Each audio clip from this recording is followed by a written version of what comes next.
Здравствуйте, добрый день. Доброго изберите crisis de Ucrania, доброго dividio. Buenas tardes. Si tú estás interesado en entender las crisis que pasan en Ucrania, debes de ver este video. Bien, en este video vamos a hablar justamente de 5 puntos para entender lo que está sucediendo actualmente en Ucrania, debido justamente a las noticias que nos acaban de llegar. Bueno, pues varias personas me escribieron y bueno, no era un video que tuviera en apuntes previos, pero creo que la importancia y la crisis que está generando el tema a nivel internacional pues nos ha hecho que grabemos este video para poder entender un poco o que todo el mundo entienda lo que está sucediendo en este momento en Ucrania debido a los ataques que ha realizado la Federación Rusa en territorio ucraniano y poder entender cuál es el trasfondo de la crisis. Pero para poder hablar de estos 5 puntos necesitamos contextualizar un poco el contexto final de la Guerra Fría, que se dio sobre todo como la semilla que precede a este conflicto actual. Es decir, la Guerra Fría es un periodo que se extiende en la historia del mundo desde finales de la Segunda Guerra Mundial hasta la década de 1990, cuando la Unión Soviética es desintegrada, es decir, se desintegra la Unión Soviética, todas las repúblicas que formaban parte de ella, entre ellas Ucrania, que era una de las que formaban esta coalición de estados que estaban avasallados o dirigidos por Moscú. Pues bueno, llega a su fin en esta lucha ideológica entre el capitalismo y el comunismo, en la cual el capitalismo se impone como la fuerza económica global y dominante actualmente. Pues bueno, es una parte importante decir justamente que en ese contexto se da justamente la liberalización del viejo comunista y de las ex repúblicas soviéticas que se convierten en naciones independientes, como en algunos casos Georgia, por ejemplo, Bielorrusia, Ucrania, las repúblicas bálticas como Estonia, Letonia y Estonia, que son algunas, Lituania, Estonia y Letonia, que son algunas de las que van a ser independizadas. Ucrania, en ese contexto, que había sido una de las más grandes repúblicas o la joya de la corona del Kremlin, es decir, del comunismo ruso, bueno, se convierte en una nación independiente con su propio partido, con su propio órgano judicial y legislativo y un presidente electo democráticamente. Esto es importante porque en un inicio parece que hay una separación abierta donde Rusia autoriza que estos países se conviertan en repúblicas y obtengan la independencia, ¿no? Ya alejados del poder de Moscú, y esto empieza a funcionar hasta más o menos la década del 2000, la primera década del 2000, cuando hay gobiernos de coalición, ¿no? En Ucrania que son antirrusos, ¿no? Como por ejemplo algunos gobiernos muy importantes como el de Alexander Litvinenko, entre otros que son líderes muy importantes en el caso de Ucrania. Que bueno, es importante mencionar que en el caso de este país, pues bueno, en estos años empieza a dar un crecimiento económico y militar y empieza a haber un pequeño acercamiento a Occidente que se va a dar muy frenado a partir de justamente después de la administración de Viktor Yushchenko, un tipo justamente que incluso fue envenenado con dioxina por agentes rusos. En la década del 2010 en adelante se va a establecer un gobierno dirigido por Viktor Yanukovych. Este tipo es interesante porque Yanukovych es una persona que echa para atrás un acuerdo que se había firmado con la Unión Europea y empieza a acercarse nuevamente al Kremlin, a Rusia, empieza a acercar al país ucraniano nuevamente a las manos de Rusia y empieza a haber una cooperación muy importante. Tomando en cuenta también que en parte del este de Ucrania, muchos de los residentes de esta parte de Ucrania, las actuales regiones en conflicto de Donetsk, Lugansk y Donbass, son algunas de las repúblicas que están en este territorio. Los voy a mencionar aquí un poco para que queden claras, que es justamente la zona de Donetsk, Lugansk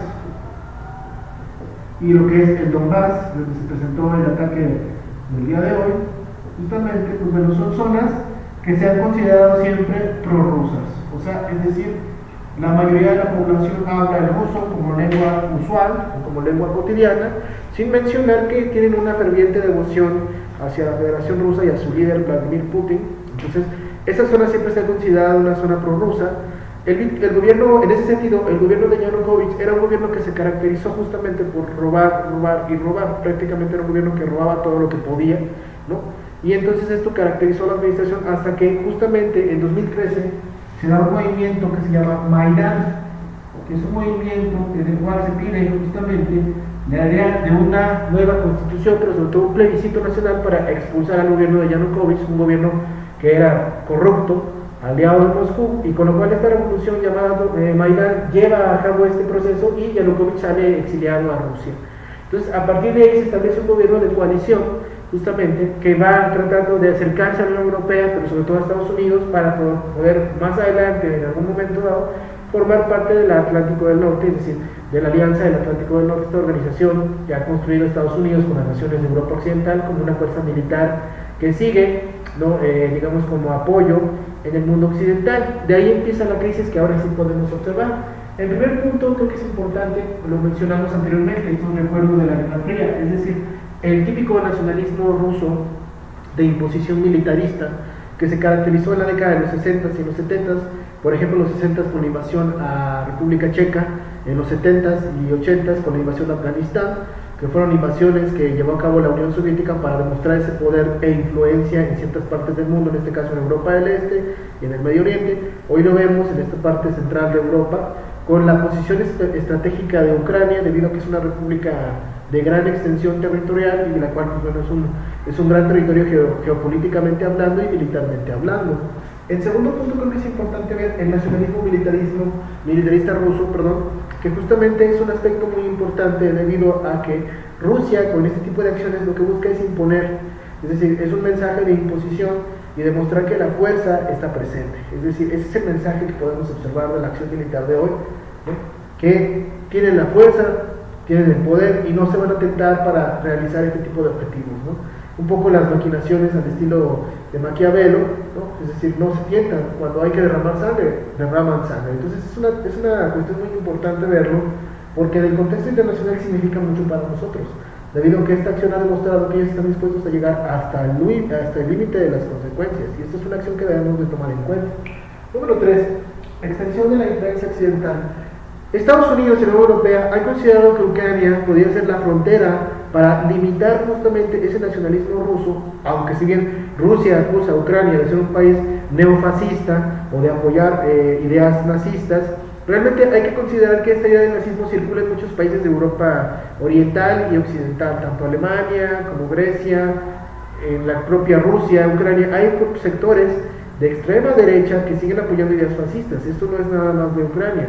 Lo que sí podemos observar es que una buena parte del occidente de Ucrania es favoritariamente, digamos, partidaria de Estados Unidos y la Unión Europea. Esto por los dividendos económicos que puede traer para Ucrania volverse miembro de la Unión Europea y militarmente el apoyo que puede recibir de la OTAN. Sin embargo, en ese aspecto podemos ver que realmente el conflicto interno es la posición geopolítica de Ucrania frente a Estados Unidos, que sería como un escudo ante la alianza del Este que tiene Bielorrusia con otros países, con Rusia y las repúblicas bálticas, que es la defensa de estos países en contra de agresiones de la OTAN. Entonces la zona de influencia es muy importante porque al final tiene mucho que ver con esa guerra ideológica que se sigue llevando, pero sobre todo también económica.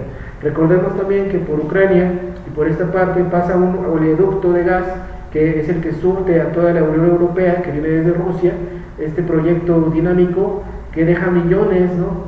A Rusia, sin mencionar también a los países que dependen del gas natural, sobre todo en temporadas de invierno, como Alemania, Francia, etcétera, etcétera. Entonces es una parte muy importante. De igual forma, las políticas antirrusas por parte de Kiev, que es la capital de Ucrania, Kiev, ¿no? En ese sentido hay que ver justamente cómo el gobierno ha impulsado, el gobierno de Volodymyr, ¿no? Este presidente que está actualmente, Volodymyr Zelensky, ha impulsado justamente estas ideas, ¿no? De un sentimiento antirruso en el oeste de Ucrania, mientras que en el este es todo lo contrario, la población se muestra partidaria a la apertura hacia el Kremlin, pero es importante también ver cómo este tipo de conflictos pueden ser usados por ambas fuerzas para manipular el escenario y así lograr, digamos, adeptos a su causa y justificar como lo que hizo Rusia hoy, es decir, una justificación de defender a los ciudadanos que piden ayuda de la Federación Rusa, que hasta cierto punto sí hay un favoritismo por Rusia en las repúblicas de Donetsk, o así proclamadas repúblicas, que es Donetsk, Lugansk y Donbass. Sí existe un apoyo, pero sobre todo una simpatía hacia el gobierno de Vladimir Putin, y eso es la justificación o la espoleta de la granada que necesitaba Rusia para invadir militarmente el país.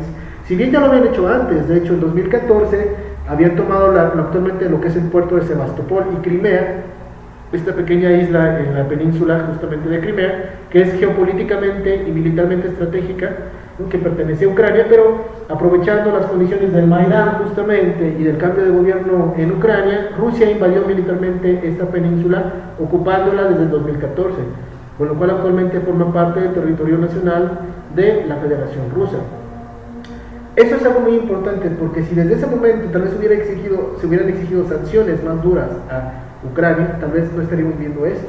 Eso también es muy importante ver, porque está pasando como este expansionismo ruso, ¿no?, que podemos ver también como una cuestión llamada a las viejas glorias de Rusia, al viejo incluso aspecto de la gran gigante del este, Rusia, ¿no?, que es el país más grande del mundo, por cierto. Entonces es una parte muy importante.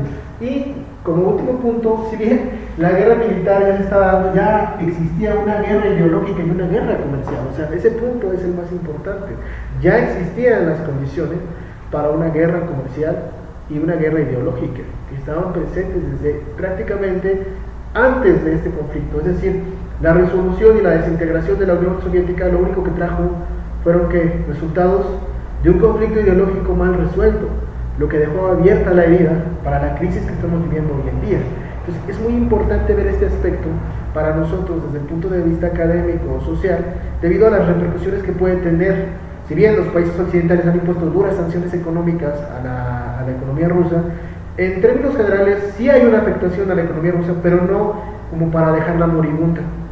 Es un efecto muy importante que puede impulsar o bien puede tener el efecto contrario a lo que esperan las potencias como Estados Unidos, Reino Unido, Francia, ¿no?, de que Moscú detenga sus ataques, sino que puede impulsarla a continuar con estas agresiones. Entonces, habría que tomar en cuenta otro camino de resolución más diplomática y no tanto económico, sino de tratar de mediar con fuerzas de paz, tal vez, para poder instaurar esta tradición. De hecho, de paso es importante también ver que, los memes que han salido actualmente, pues, nos dicen esta situación, ¿no?, como Rusia efectivamente invade un país y ahora es el malo, ¿no?, cuando Estados Unidos lo ha hecho abiertamente en muchos años, ¿no? Realmente también hay que reconocer esa parte, pero también es una parte importante poner en la balanza justamente que se habla del respeto y sobre todo de la autodeterminación de las naciones, cosa que ninguno de los dos bandos está respetando. Entonces es una parte muy importante que deberíamos de ver. ¿Sale? Lo dejo de tarea, y aparte de eso igual voy a señalarles algunos artículos que pueden ayudarles a entender esta crisis ideológica que prácticamente es la herencia de una guerra fría mal resuelta. Espero que les haya gustado este video, que fue grabado a las prisas, pero creo que es mucho mejor, que les sea de mucha ayuda. Les recuerdo siempre, suscríbanse al canal y recuerden, su concentración determina su realidad. Abrazos.